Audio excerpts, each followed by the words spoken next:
Hello friends, வணக்கம். Welcome to AK special. வீடியோக்குள்ளே போகிறதுக்குள்ளே என் சேனலை சப்ஸ்கிரைப் பண்ணிக்கோங்க. அப்படியே பக்கத்தில் இருக்க பெல் ஐக்கானையும் கிளிக் பண்ணிக்கோங்க. இப்போ வாங்க வீடியோக்குள்ளே போகலாம். இன்றைக்கி ஒரு சூப்பரான ஃபேஸ் பேக்கோடு தான் உங்களை பார்க்க வந்திருக்கேங்க. அது நம்ம வீட்டில் உள்ள பொருட்களை மட்டுமே வச்சு செய்கிறது. வெளியில் நம்ம எதுவும் வாங்க போகிறதில்ல. நம்ம கிச்சனில் உள்ள திங்ஸை மட்டுமே வச்சு நம்ம இதை செய்ய போகிறோம். நம்ம இதுக்காக ரொம்ப செலவு பண்ண போகிறதில்ல. ஆனால் இதுக்கான பெனிஃபிட்ஸ் பார்த்திங்கன்னா ரொம்ப சூப்பராகவே உடனே உங்கள் முகத்தில் தெரியுங்க. அவ்வளோ சூப்பராக பிரைட்டாக இருக்கும். நீங்கள் இதை வாரத்தில் ஒரு 2 நாள் மட்டும் செஞ்சிங்கன்னா போதும். ரொம்ப ஈஸியாக குவிக்காக செஞ்சிடலாம். நம்ம ஃபேஸில் உள்ள டர்ன்லாம் உடனே ரிமூவ் ஆகிடுங்க. அந்தளவுக்கு ரொம்ப சூப்பரான ஒரு டிப்பு தாங்க இது. இதில் நான் போட்டிருக்க பொருட்களை அதே அளவுகளில் நீங்கள் போட்டிங்க அப்படின்னா ரொம்ப சூப்பராக செஞ்சிடலாம். ஓகே, வாங்க எப்படி செய்யலான்ட்டு வீடியோக்குள்ளே போகலாம். நான் இது செய்கிறதுக்காக ஒரு தக்காளி எடுத்திருக்கேங்க. தக்காளியில் வந்து ஆஃப் மட்டும் போதும், பாதி அளவு மட்டும் போதும். ஒன்று முழுசாக எடுத்திருக்கேன். நல்லா பழமாக எடுத்துக்கோங்க. இல்லை பாதியை மட்டும் நீங்கள் கட் பண்ணி எடுத்துக்கோங்க. நம்ம தக்காளியில் உள்ள ஜூஸை மட்டும்தான் இப்போ நம்ம தனியாக எடுக்க போகிறோம். கட் பண்ணிவிட்டு அந்த ஜூஸை மட்டும் நம்ம ஜூஸை எடுக்கிறப்ப அந்த சீடும் வெளியே வரும். ஸோ அதனால் என்ன பண்ணுறீங்க, ஒரு ஃபில்டர் வச்சு நல்லா ஜூஸை மட்டும் நல்லா பிழிஞ்சு எடுத்துக்கோங்க. ஒரு பவுல் எடுத்துகிட்டு இப்போ இந்த தக்காளியில் ஜூஸை மட்டும் நீங்கள் இந்த மாதிரி தேய்ச்சிங்க அப்படின்னா, ஸ்க்ரப் பண்ணிங்க அப்படின்னா அந்த ஜூஸ் மட்டும் வெளியில் வரும். நமக்கு தக்காளி ஜூஸ் மட்டும் தான் வேணும். நம்ம ஃபேஸில் வச்சு ஸ்க்ரப் பண்ணுறப்போ அந்த தக்காளி சீடு வந்து ரொம்ப டிஸ்டர்பாக இருக்கும். ஸோ அதனால் ஜூஸை மட்டும் நீங்கள் இந்த மாதிரி பிழிஞ்சு எடுத்துக்கோங்க. பிழிஞ்சு எடுத்து நீங்கள் அந்த தக்காளியை த்ரோ பண்ணால் இது நமக்கு பின்னாடி கண்டிப்பாக தேவைப்படும். லாஸ்ட்டாக இது நமக்கு தேவைப்படும். ஸோ இப்போ பாருங்கள், 1 ஸ்பூன் அளவுக்கு ஜூஸ் வந்திருக்கு. நம்ம வந்து ஃப்ரெஷ்ஷாக அப்பப்போ தான் நம்ம போட போகிறோம். ஸோ அதனால் நீங்கள் ரெடி பண்ணி நம்ம ஸ்டோர் பண்ணி வச்சுக்க போகிறதில்ல. ஸோ அதனால் நீங்கள் இந்த ஜூஸை மட்டும் ஒரு ஸ்பூன் அளவுக்கு நீங்கள் எடுத்துக்கோங்க. இப்போ இதோடு பார்த்தீங்கன்னா ஒரு 1/2 ஸ்பூன் அளவுக்கு நான் நெஸ்கஃபே சன்ரைஸ் காஃபி தூள் எடுத்துருக்கேன். நீங்கள் இது தான் எடுக்கணும்னு ஒன்றும் இல்லைங்க. நீங்கள் எந்த காஃபி பொடியாவது எடுத்துக்கோங்க. ஒரு 1/2 ஸ்பூன் அளவுக்கு எடுத்துக்கோங்க. நீங்கள் ப்ரூ காஃபி இல்லை இதுலேயே ₹2 பாக்கெட்லாம் இருக்கும் இல்லையா, எது வேணுனாலும் ஓகே. ஆனால் காஃபி பொடி கண்டிப்பாக வேணும். ஒரு 1/2 ஸ்பூன் அளவுக்கு நீங்கள் இதை சேர்த்துக்கோங்க. காஃபி பொடி போட்டதுமே கெட்டியாக ஆரம்பிச்சிடும். நீங்கள் உடனே ஸ்பூனை விட்டு நல்லா கலந்து விட்டுக்கோங்க. நல்லா கைவிடாமல் ஒரு 2 மினிட்ஸ் நல்லா கலந்துருங்க. அப்போ தான் உங்களுக்கு கட்டி இல்லாமல் வரும். இது தக்காளி ஜூஸோடு இந்த காஃபி பொடியை நல்லா மிக்ஸ் பண்ணிக்கோங்க. நீங்கள் இந்த ரெமடியை உங்கள் ஃபேஸில் ட்ரை பண்ணிங்க அப்படின்னா, உங்களுக்கு எதாவது டர்ன் இருக்குது ஃபேஸில் அப்படின்னா உடனே அது ரிமூவ் ஆகிடுது. நீங்கள் ஃப்ரெஷ்ஷாக நீங்கள் அதை கண்கூட பார்க்கலாம். நீங்கள் அதை டெய்லி போட வேணாங்க. வாரத்தில் ஒரு 2 நாள் இல்லை 3 நாள் போட்டிங்க அப்படின்னா நல்லாவே உங்களுக்கு டிஃப்ரெண்ட் தெரியும். உங்களுக்கு வெயிலில் போயிட்டு வந்தீங்க அப்படின்னா, போயிட்டு வெயிலேருந்து வந்த உடனே நீங்கள் போட்டிங்க அப்படின்னா நல்லாவே டிஃப்ரெண்ட் தெரியும் உங்களுக்கு. நீங்கள் போயிட்டு வந்து ஒரு 1 ஹவர் கழித்து போட்டிங்க அப்படின்னா கொஞ்சம் லேட்டாக தான் நமக்கு ரிசல்ட் கிடைக்கும். நீங்கள் வந்தீங்க அப்படின்னா உடனே ஒரு நார்மல் வாட்டரில் ஃபேஸை க்ளீன் பண்ணிவிட்டு நீங்கள் இதை போட்டு நல்லா ஸ்க்ரப் பண்ணிங்க அப்படின்னா நல்லாவே டிஃப்ரெண்ட் கிடைக்கும் உங்களுக்கு. இது நல்லா ரெடி ஆனதுக்கப்புறம் இதோட நம்ம பச்சரிசி மாவு சேர்க்க போகிறாங்க. இந்த பச்சரிசி மாவு பார்த்திங்கன்னா இடியாப்பத்துக்கெல்லாம் அரைச்சி வச்சுருப்போம்ல, ஸோ அந்த மாவே நீங்கள் சேர்த்துக்கலாம். ஆனால் இன்னொரு முக்கியமான விஷயம், இந்த மாவு நல்லா நைஸாக இருக்கணும்.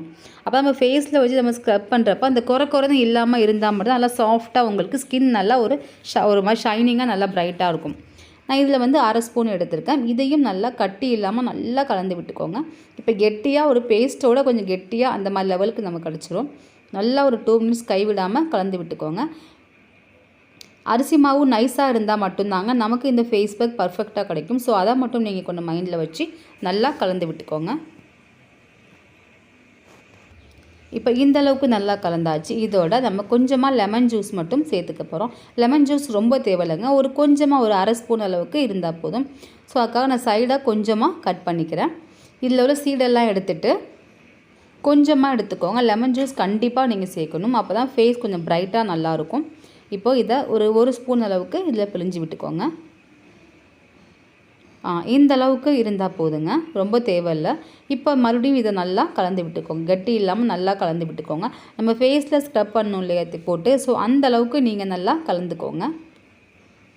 காஃபி பொடி வந்து சேர்க்குறதுனால நம்ம ஃபேஸ் வந்து ஒரு மாதிரி டிஃப்ரெண்ட்டாக கலர் கிடைக்கும். நீங்கள் நார்மலாகவே இதை ட்ரை பண்ணி பார்க்கலாம். காஃபி பொடி வித் லெமன் ஜூஸ் மட்டுமே நீங்கள் ட்ரை பண்ணாலுமே ஒரு டிஃப்ரெண்ட்டாக கிடைக்கும். பட் அதை விட இதெல்லாம் போட்டிங்க அப்படின்னா ரொம்ப குயிக்காகவே உங்களுக்கு ரிசல்ட் கிடைக்கும். ஸோ இந்த அளவுக்கு நல்லா கலந்து விட்டுக்கோங்க. கலந்ததுக்கப்புறமா இதை இப்போ நம்ம ஃபேஸில் அப்ளை பண்ணிக்கோங்க நீங்கள். ஸோ இந்த மாதிரி மைல்டு லிக்யூடாக நமக்கு இந்த க்ரீம் கிடச்சிரும். இப்போ இதை நீங்கள் ஃபேஸில் போட்டுக்கோங்க. நான் வந்து கையில் உங்களுக்கு போட்டு காமிக்கிறேன் பாருங்கள். நீங்கள் இதை கையிலேயே அப்ளை பண்ணலாம். அப்படி இல்லை அப்படின்னா நீங்கள் ப்ரஷ் எடுத்து ப்ரஷ்ஷில் கூட நீங்கள் அதை அப்ளை பண்ணிக்காங்க. உங்கள் ஃபேஸில், கண்ணுக்கு கீழே, உதட்டுக்கு மேலே எல்லா இடத்துலையுமே நீங்கள் போட்டுக்கலாம். இது உங்களுக்கு முடியல பட்டால் கூட ஒன்றுமே ஆகாது. இது லைட்டாக உதட்டை மூடிக்கிட்டு உதட்டை சுற்றிலும் நீங்கள் போட்டுக்கலாம். மூக்குக்கு இடையில், கண்ணை சுற்றி, ஸோ அந்த புருவத்துக்கு மேலே, அந்த நெத்தி பட்டு ஓரத்தில், இப்படி எல்லா ஃபேஸ் முழுக்க நீங்கள் எல்லா இடத்துலையுமே இதை நீங்கள் பரவலாக படுற மாதிரி ஈவனாக நீங்கள் தேய்ச்சி விட்டுக்கோங்க. இப்போ சும்மா தேய்ச்சி மட்டும் விட்டு நல்லா காய விட்டுருங்க. காய்ஞ்சதுக்கு அப்புறமா நம்ம இதை தக்காளி வச்சு நம்ம ஸ்க்ரப் பண்ணி எடுத்துக்கலாம். நல்லா போட்டுக்கோங்க, எல்லா இடத்துலையும் நல்லா ஈவனாக சேர்த்து விட்டுக்கோங்க, தேய்ச்சி விட்டுக்கோங்க. இப்போ இது தேய்ச்சி ஒரு 10 நிமிஷம் ஆகிட்டுங்க. பாருங்கள் நல்லா காஞ்சி வந்துட்டு பாருங்கள். இந்த அளவுக்கு நல்லா உங்களுக்கு காஞ்சி வரணும். நல்லா காஞ்சதுக்கப்புறமா நல்லா ஒரு மாதிரி ட்ரை ஆகிட்டு பாருங்கள். இந்த மாதிரி ஆனதுக்கப்புறமா நம்ம தக்காளி ஜூஸ் எடுத்து தக்காளி மட்டும் அந்த தோலை வச்சுருக்கோம் இல்லையா, சீடோட, இப்போ இது மேலே நல்லா ஸ்க்ரப் பண்ணுங்கள். இது ஒரு முக்கியமான டிப்புங்க. இது கண்டிப்பாக நீங்கள் இதை ஃபாலோ பண்ணால் மட்டும்தான் உங்களுக்கு ரிசல்ட் கிடைக்கும். உங்களுக்கு நல்லா ஒரு 5 மினிட்ஸ் போல் கைவிடாமல் நல்லா ஸ்க்ரப் பண்ணுங்கள். நான் இப்படி தேய்க்கும் போது நம்ம கை எரிச்சல் இல்லாமல் இருக்கணும் அப்படின்னா அரிசி மாவு நீங்கள் நைஸாக இருக்கணும். அங்கே பாருங்கள் எந்த அளவுக்கு ரிசல்ட் கிடைக்குது பாருங்கள். அவங்க லைவாகவே உங்களுக்கு தெரியும் பாருங்கள். அரிசி மாவு குறைன்னு இருந்துச்சு அப்படின்னா நமக்கு முகத்தில் ஸ்க்ரப் பண்ணுறப்ப நம்ம முகத்தில் ஒரு மாதிரி எரிச்சல் வர ஆரம்பிச்சிடும். ஸோ அதுக்காக அரிசி மாவு நீங்கள் நைஸாக உள்ள அரிசி மாவை நீங்கள் சேர்த்துக்கோங்கன்னு சொன்னது. இப்போது நல்லா ஸ்க்ரப் பண்ணி விடுங்க. எங்கே பார்த்தாலும் போட்ட எல்லா இடத்துலையும் ஒரு 5 மினிட்ஸ் விடாமல் தேய்ச்சிங்க அப்படின்னா லைவாகவே ரிசல்ட் உங்களுக்கு கிடைக்கும். நான் அந்த இது அப்ளை பண்ண இடத்துலையும் போடாத இடத்தையும் நீங்கள் டிஃப்ரெண்ட் பாருங்கள், உங்களுக்கு நல்லா தெரியும். நான் கை வாஷ் பண்ணிட்டு அப்புறமா உங்களுக்கு காமிக்கிறேன் பாருங்கள்.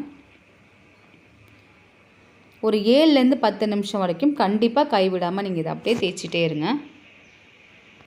ஸோ இந்த அளவுக்கு தேய்ச்சா போதுங்க. நான் இப்போ உங்களுக்கு கையை வாஷ் பண்ணிவிட்டு காமிக்கிறேன் பாருங்கள். நான் இப்போ கையை வாஷ் பண்ணிட்டு வந்துட்டேன். டிஃப்ரெண்ட் நல்லாவே தெரியுது பாருங்கள். நான் இப்போ பேக் போட்ட இடத்துலையும் போடாத இடத்துக்குமே டிஃப்ரெண்ட் நீங்கள் நல்லாவே தெரியும் உங்களுக்கு பாருங்கள். இந்த இடம் எவ்வளோ ஒரு கலராக ஒரு மாதிரி ஷைனிங்காக இருக்குது. அது லைட்டாக ஒரு மாதிரி பிளாக் இது தெரியுது பாருங்கள். ஸோ ஒரு டைமே உங்களுக்கு டிஃப்ரெண்ட் தெரியுது அப்படின்னா நீங்கள் ஒரு வீக்லி ஒரு 3 டைம் போட்டிங்க அப்படின்னா நல்ல ரிசல்ட்டு உங்களுக்கு கிடைக்கும். ஸோ கண்டிப்பாக நீங்கள் அதை உங்கள் வீட்டில் ட்ரை பண்ணி பாருங்கள், நல்ல ரிசல்ட்டு உங்களுக்கு கிடைக்கும்.